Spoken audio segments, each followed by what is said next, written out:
Come on up. Everybody welcome Bill Bussey to the stage, please.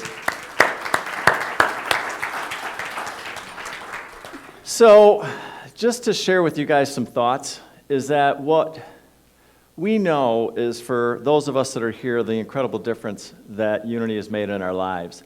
And I think, and we think, that we don't do a very good job of sharing specifically what that means to us and what it looks like. And so what we're going to start doing is spending a few minutes, about once a month, just sharing some thoughts and ideas with this. So, Bill Bussey, how are you, Bill? I'm good. I'm your guinea pig. Well, we're glad to have you. So, how long have you been going to Unity? About 7 years. 7 years. And what brought you in those doors? Well, after my wife died, I was kind of floating around and looking for answers, and 6 months later I decided, I think I'd like to get into a church again, but I grew up in the Baptist church and then an Episcopal church, and those weren't what I was really looking for. Mm-hmm. So I came in here, and it was very welcoming, mm-hmm. and I liked what I heard, and it felt like home. So was there anything in particular that when you heard, you thought, wow, this resonates with me? Well, I think you did a good job when you were up here talking about everybody's welcome, and we do have some fun, and it's okay wherever you are on your spiritual path. Mm-hmm. And I've been a student of the Bible throughout my whole life, and I have a strong religious feeling, but I'm sure that I'm on a different place than you are, or Tony is, we're all in different places. Mm-hmm. And a typical church is going to say, you need to be right here. Mm-hmm. Well, that's not, so coming here was comfortable. Mm. So in other words, there wasn't the box. No. So in other words, there was no box. And when you felt that, what did that allow you to do in terms of your own spiritual path? Well, I can remember when I was young. This would be when I was in the Baptist church. Mm-hmm. I would go in there, and there'd be all these songs and everything, and I felt like I ought to feel more religious, So I had to try to make myself feel like I was being religious that day. Mm-hmm. And it's here you don't have to make yourself do anything. You can be who you are. Mm-hmm. But there was this, what I'm hearing, and I love this, there was like this feeling like there's got to be something more than regular church. Yes. Yeah. Yes. So in other words, this whole relationship with this greater power, whatever we call it for you, you felt like there was possibly something more, but you weren't connecting with it as deeply, or? Yes, and it gave me a chance to experiment. Mm. And I did a lot of reading, and then there are a lot of people here who have gone through the same journey that I was going through, mm-hmm. and they could say, read this, or try this, mm-hmm. or maybe there was a class or something that gave me some different ideas on spirituality. Mm. Was there anyone in particular that you can think of when you first started that really caught your attention?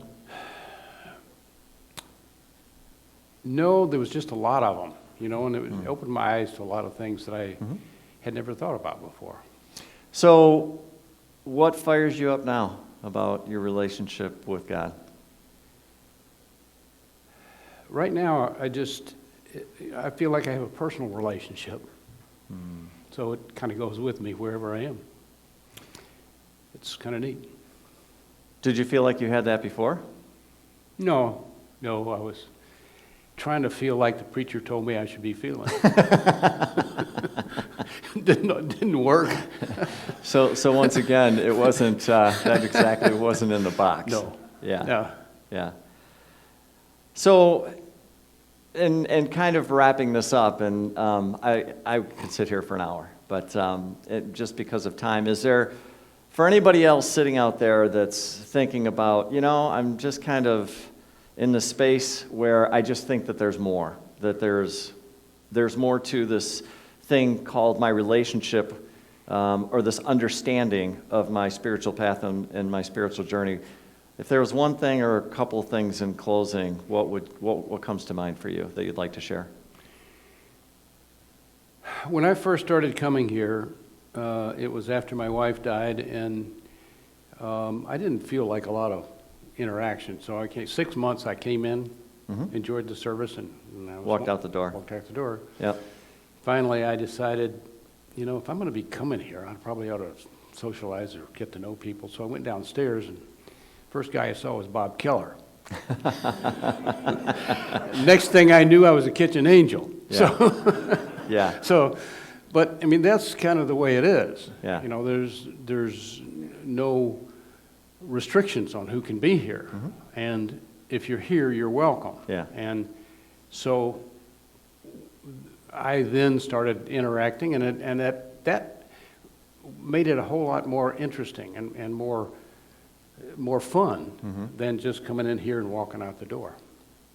Yeah, but the thing that I love that you share that, though, is that you came in here and you just did what you needed to do. So in other words, you're coming after obviously a pretty difficult time in your life, and then you came in and you just trusted. You just trusted the process, and even though for you it meant just sitting in the service and then leaving right afterwards, but eventually you found a way to get downstairs, and that's where it really took off for you, and that's where it really started to That's a kick good way to put it. Yeah, and that's awesome.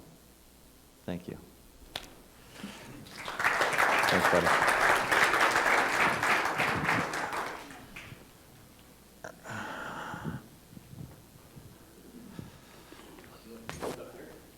No.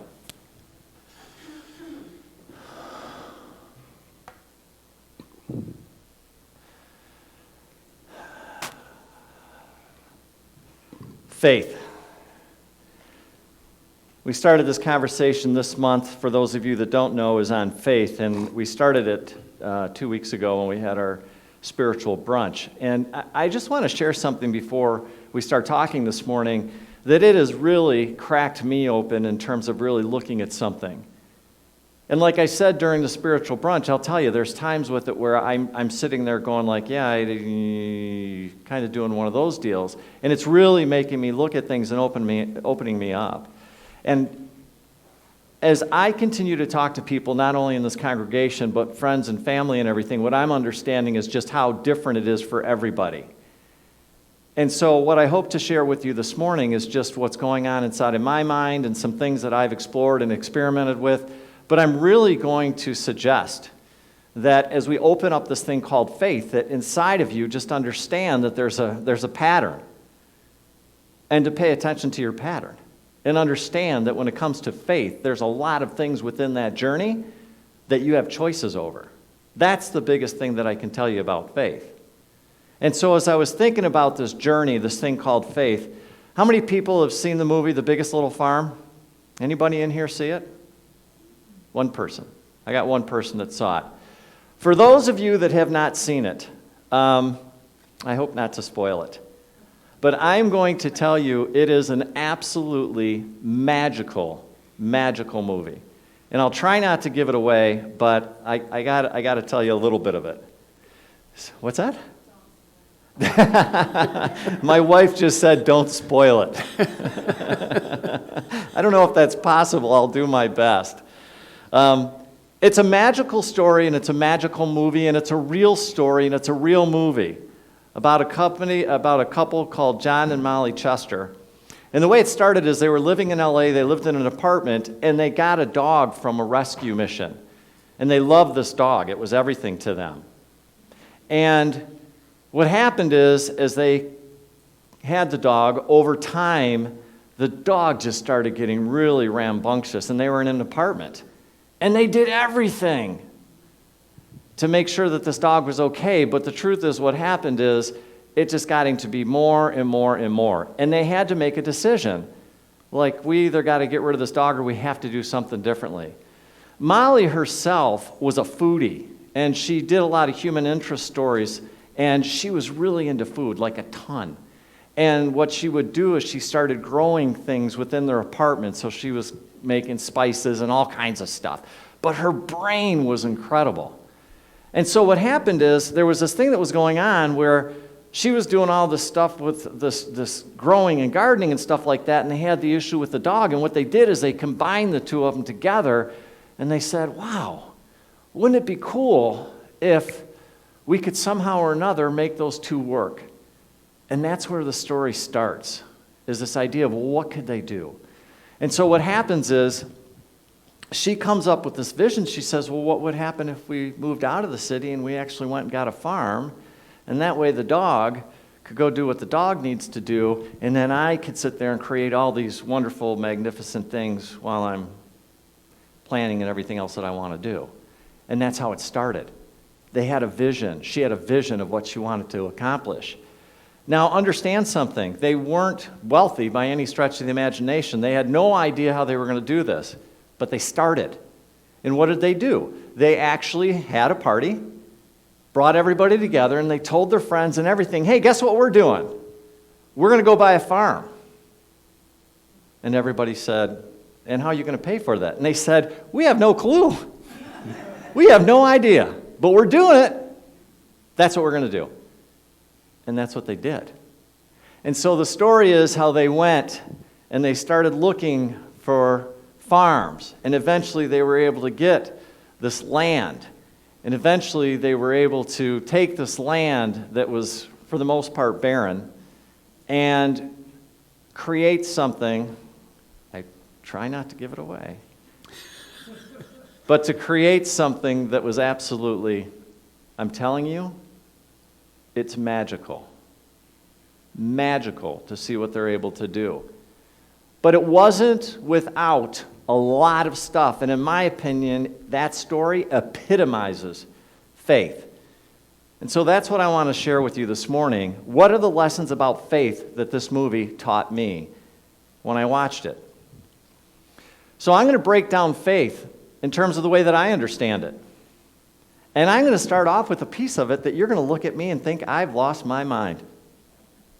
We do that all the time. There you go. Not surprising, right? Thanks, Tony. Keeping me on my toes, right? I'm going to start off the conversation about faith with talking about doubt. Doubt. Why would I do that? Wait a minute, Mike. I thought this talk was going to be about faith. Why are you going to mention doubt? I was listening to a podcast this week from Ken Burns. Ken Burns, a famous movie maker, and he said something that just blew my mind and brought it all together for me. He said, the opposite of faith is conviction. The opposite is conviction. In order to have faith, there's always a certain amount of doubt. Wait a minute. I've read this thing called the Bible my entire life. I've always said that I had to have faith, and that was really, really important. In fact, Jesus Christ himself said if you have the faith of a mustard seed, that means not very much. Well, if I don't have very much faith in that little piece right there, that mustard seed, what does it mean is going on for the rest of the time? Doubt. So wait a minute. You mean to tell me that in order for me to have faith, there's a portion of it where there's doubt? Yes! Do you guys get that? It takes all the pressure off of you. You don't have to do it perfectly. You can have doubt and still have faith. In fact, it's part of faith. That's mind-blowing to me, personally, because I've heard the traditional understanding of what it means to have faith, and nobody ever told me that doubt was part of it. Nobody. And it was like, wow, so you mean to tell me I can actually practice faith and that doubt's part of that? Yes. Yes. Takes the pressure off. Don't have to do it perfectly. Right? In the movie, when I think about that, when it comes to doubt, let's see. They were going to go buy this massive piece of land in Northern California. They didn't have a penny. Right? They went there and they bought this land. I'm telling you, it was dirt and desert. There was nothing there. Nothing. They were told time and time and time again, don't do it. Don't do it. And there's several other things in the movie that happen where you're sitting there going like, what are they doing? Why? What are they doing? Because it just didn't make any sense. And so the point that I want to bring with you today about faith is that faith, part of it, there's a portion of doubt. In fact, I would argue, after I really started thinking about it, that I think that doubt plays a big part of it. A big part of it. The second thing, everybody, I think, kind of understands this from the standpoint of trust, right? When we think about faith, often that comes down to this thing of trust. So what is it that we trust when we talk about faith? God. That's the first thing that comes to my mind. Obviously, because of my background and my spiritual practices and everything else like that, I believe that that is always there, that that's always a part of the equation. In other words, I believe whenever I start thinking about faith that this thing that's called God, that I'm a part of it. And that if I remember my connection to my divinity, and I remember this thing's out there that's called God, that usually I'm pretty okay. And so there's this thing when we think about trust and we think about faith, there's this thing about connecting to this thing called God. But to me, what I always find so interesting about that is often there's more parts of it. I don't know if it's like that for you guys, but when we think about faith and having trust, it's more than just this thing out there called God. How about faith in ourselves? Think that might not be important? Yeah. Anybody ever have a moment in their life where they didn't have faith in themselves? Right. Yeah, I think we all do.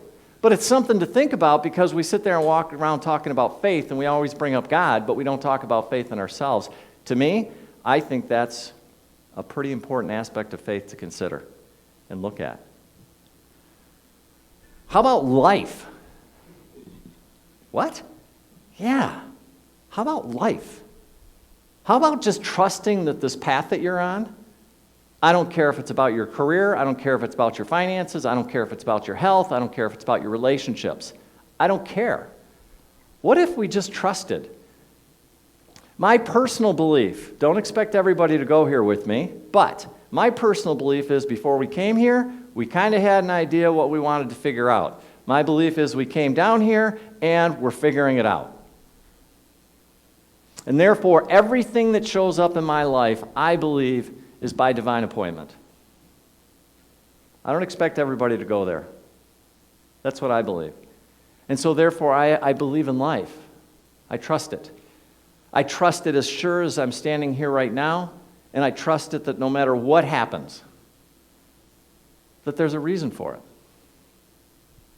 That I haven't done anything wrong. That I'm not being punished. That God hasn't left. And that I'm doing exactly what my soul set me here to do, and I'm right on track. In other words, I'm not wrong. Not. Ever. Wrong. And then faith in others. I have faith in others. I have faith in the people at this church. I have faith in my wife. I have faith in the people that I work in. I have faith that we, as a consciousness, as a humanity, no matter what everything out there is telling us is going on right now, you know what I have faith in? We're going to figure it out. And we're going to do it better. That's my faith, is that we will do it better. So I do trust in everything, whether it's people in this church, people in the community, people in this country, or people in the world. I have faith. I have faith in people.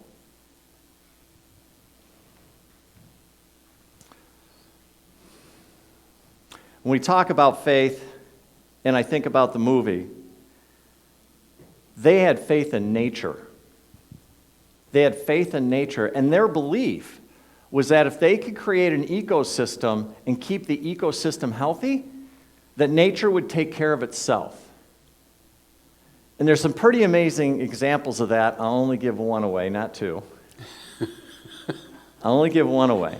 So as they're creating this amazing farm.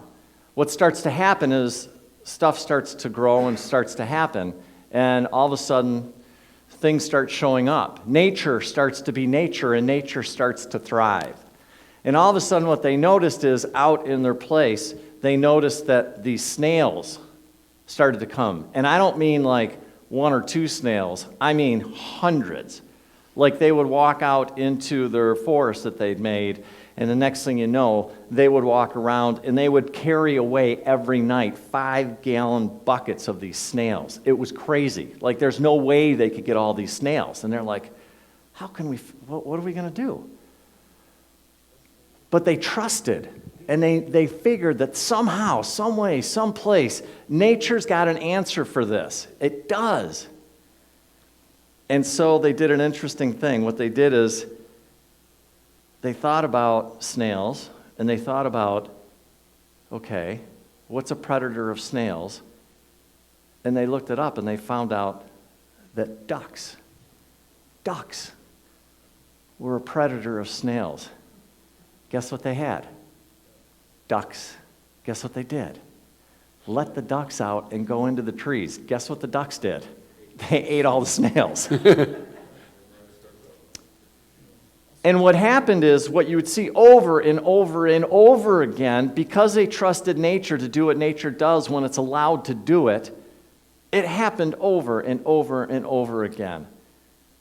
Where something would happen, it would seem to get out of balance, and all of a sudden they would just come up with a solution, and they didn't do anything other than to facilitate and let nature do what nature knows how to do best. They stayed out of the way, and they let it do it. And it's just, to see it happen time and time and time again is just magical. Just magical. Another part of faith, letting go. Letting go, right? And so we at Unity have this thing that we say, we let go and we let God. Now, for some people, that means a complete, oh, well, I guess it's going to be this way. And the truth is, it's not. It's one of the most powerful moments that we can have. The most powerful moments that we can have. Why? Because prior to that, more than likely what's going on is that we think that we have got it figured out and we know exactly what to do, so probably we are not understanding that we've got this thing called God, kind of like this important thing that might help us figure it out. But we forget. And so what happens is when we let go and we let God, guess what we're doing? We're just opening ourselves up. We're saying, hey, I don't have all the answers. I don't know the answer to what's going on here. I'm not even sure what's going on or how. I don't know. But then you can open yourself up and you can connect with, and that's to me what it is. I've said this before, it's an engaging your divinity. You're connecting and just asking for help. And it's not a giving up. To me, it's just the opposite of giving up. It's the opposite of giving up. And yet some people think letting go and letting God is giving up. No, for me personally, it's got nothing to do with giving up. Nothing. Absolutely nothing. Fillmore says, when we give ourselves entirely to Spirit, we may do things without knowing exactly why. That is because faith is at work in us. And even if we don't know the law and cannot explain faith to the outer consciousness, it continues to do its perfect work and eventually brings forth the demonstration. So in other words, when we trust, when we let go and we let God, and we trust, we're going to start doing things probably a little bit differently than the way we've been doing them. Why? Because faith works. And you're going to be guided. And you're going to be directed, and you're going to be driving down the street. Next thing you know, you're going to be pulling into a friend's house and going, why am I sitting in my friend's driveway? That's what it looks like. Or the next thing you know, you're going to get an idea to make a phone call and say, I don't know why I'm calling you, but apparently we're supposed to be on the phone today. Or I shared this story with you. Maybe you're sitting at the computer and all of a sudden you look up, I want to see about software for playing music in a church, and all of a sudden you've got all these things that are going on with software at church. For no apparent reason. Why? That's faith. That's connecting your divinity. That's getting ideas and being in alignment and opening yourself up, and then all of a sudden you start getting ideas for things that you can do differently. That's how it works. That's how it works. The other thing that you're letting go of, and I talked about this in our brunch, was the illusion of control. We honestly think, some of us, guilty as charged right here, that there's times when we have control. And guess what? There's times when we don't. That's just the truth. Right? That's just the truth. What's illusion of control? It's a cognitive bias which leads us to assume that we have complete control over the outcome of a situation in an instance where we do not. It's actually a psychological issue that some people try to control everything. Have you ever been there? Have you ever had something in your life that wasn't exactly going the way that you wanted it to, and you just I can do this, I can do it, and the intensity, it's like, I can make this thing happen. And it's not happening? You know what that feels like? Anybody? Yeah. Yeah.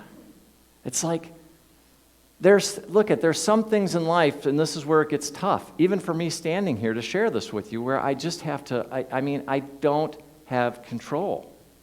I don't. And there's a part of me that goes, wait a minute, what about all this, personal growth and development and going for your goals and doing everything and all that and everything? What about all of that? And it's like, yes, and yes. Do all of that. That's how we step in and actually engage with our divinity on this planet. Be a creator. That's what we are. But there has to be a point in that process, there has to be a point in that entire process where you finally say, hands off. Hands off. I let go, I surrender it, and I let go of the control. And that's what happens. That's one of the things that we let go of, is to let go of the control. Because when we can let go of the control and we just let things be what they are, and we accept them, then all of a sudden we can at least breathe, we can at least relax, and be in a moment of peace.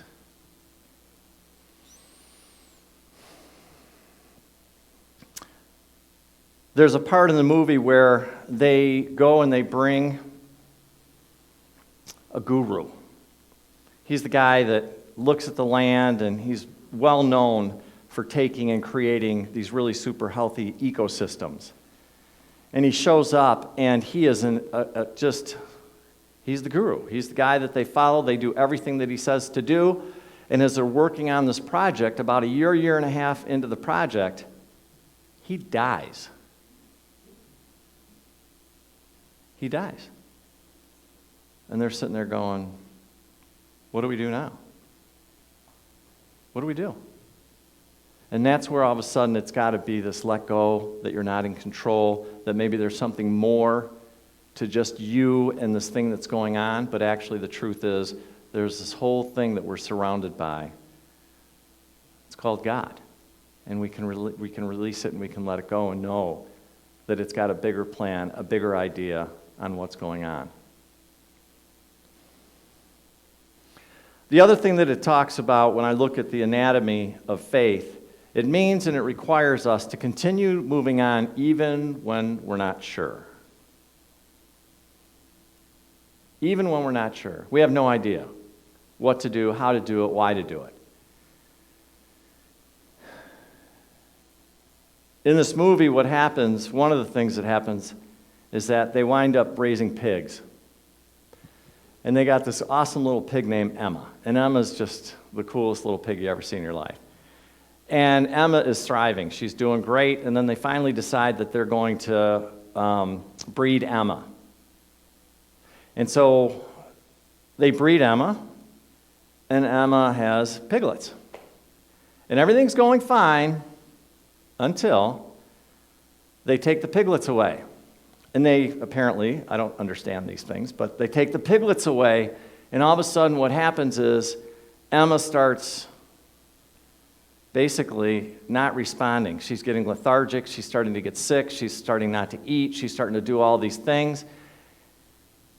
And it honestly is to the point where she has eaten for days now. And she's not moving. She's not responding. She's not doing anything. She's not.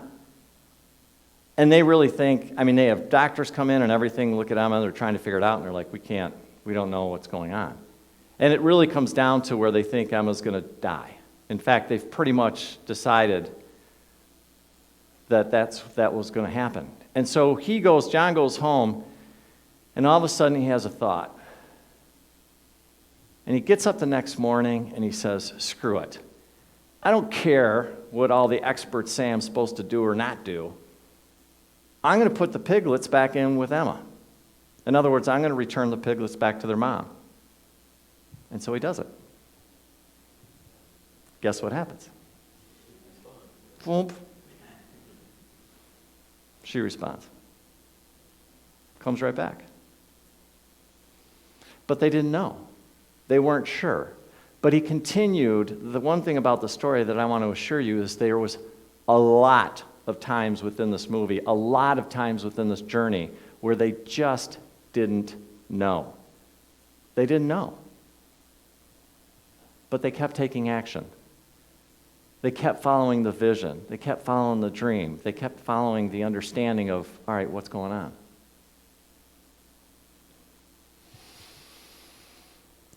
Practice. The anatomy of faith is practice. How many people here have a faith practice? Actually, there's a few hands. I wasn't expecting very many, quite frankly.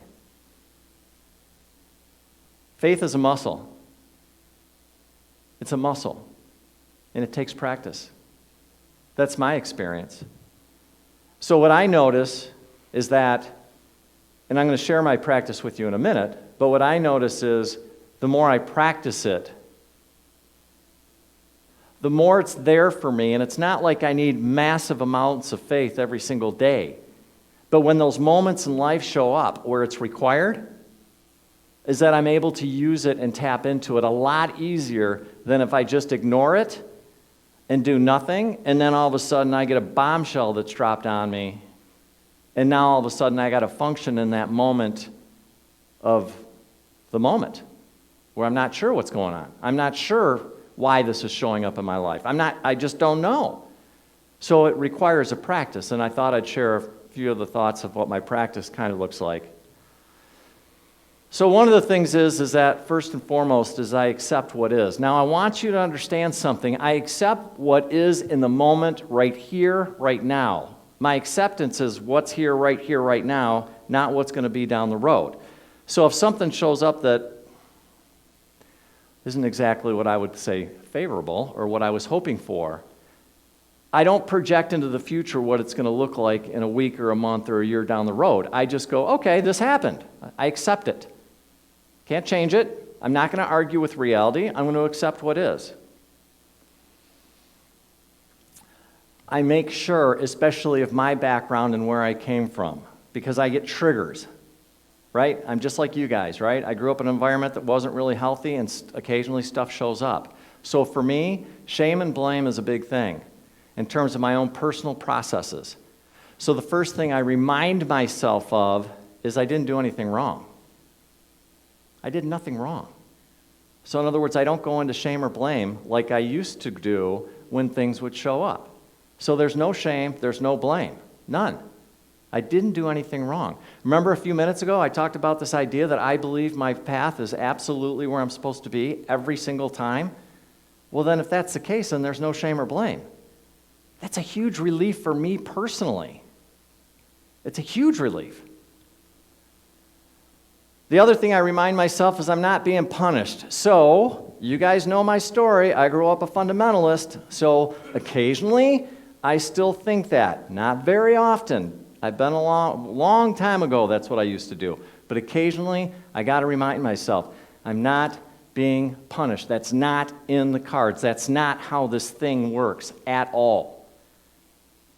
But yet there's still a little part of me, just being real here for a minute, that says, maybe this should be happening. It's like, no, That's not it. That's not it. And then I remember that God's still here. Don't forget, Mike, by the way, God's still here. And you're connected to that thing called God, and that gives you a lot of opportunities here. So God hasn't gone anywhere. He hasn't disappeared in this moment. He's still out there. She's still out there. It's still out there. And you're still a part of it. Don't forget that. Don't forget it. I mentioned this earlier. This is part of my journey, and so guess what? I get to decide what it means. Nobody else gets to decide for you what this moment in your life means. You do. You get to make that decision. So is this thing a great opportunity for me to learn and grow and expand, even though I may not understand it? Or is this maybe something not so rosy? All I'm sharing with you is that you get to make that decision. That's your choice, nobody else's choice. The other thing, and I just want to say this, because I've said this before up here, but I'll continue to say it, process whatever's going on emotionally. In other words, don't ignore it. I'll give you an example. My sister just passed. You guys know that, right?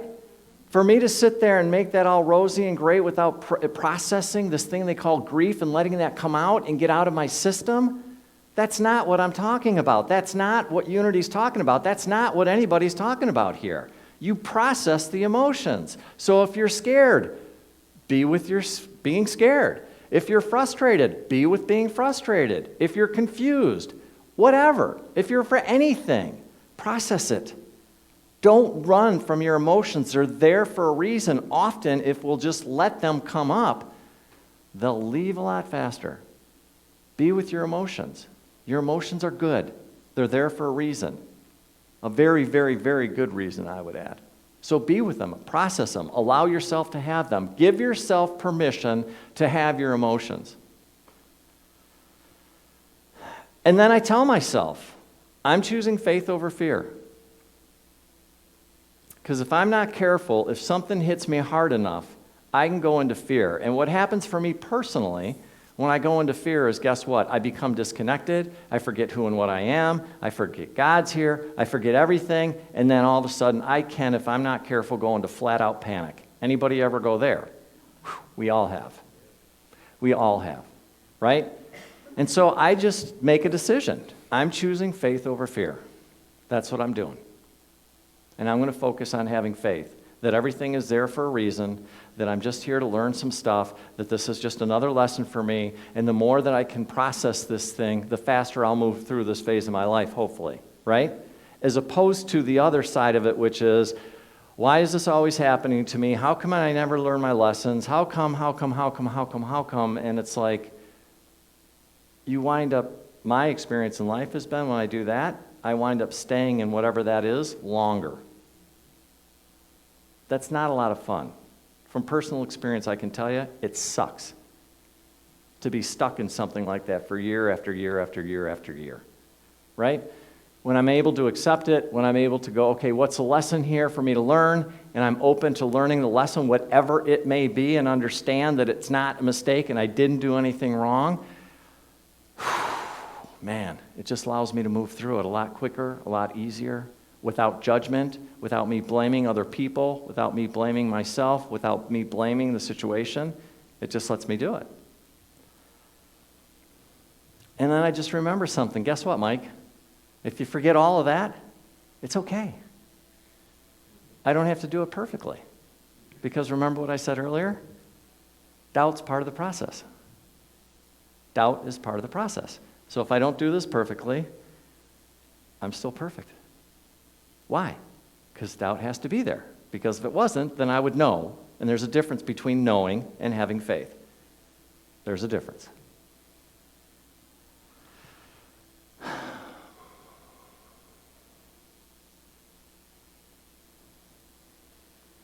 The story about what they go through in their journey is magical.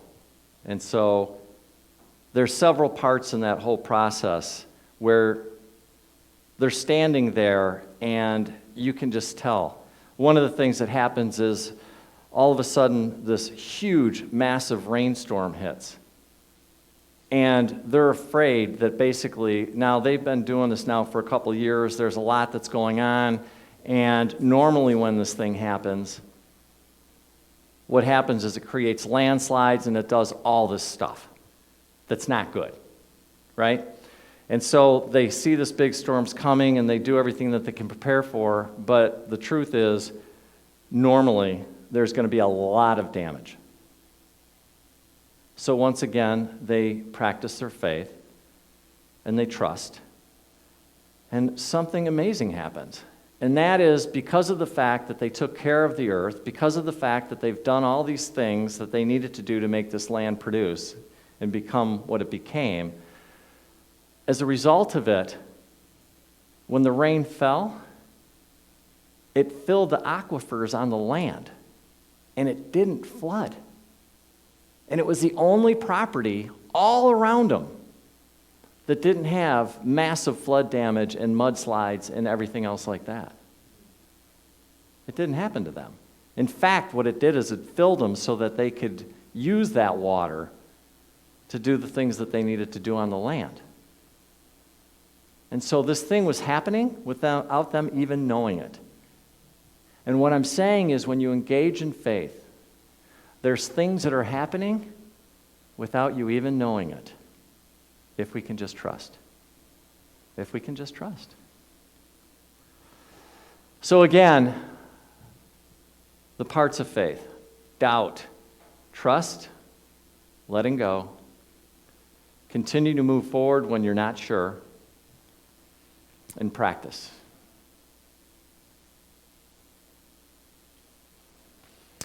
Each and every one of us has our own thing going on here. Each and every one of us has questions. Each and every one of us has doubts.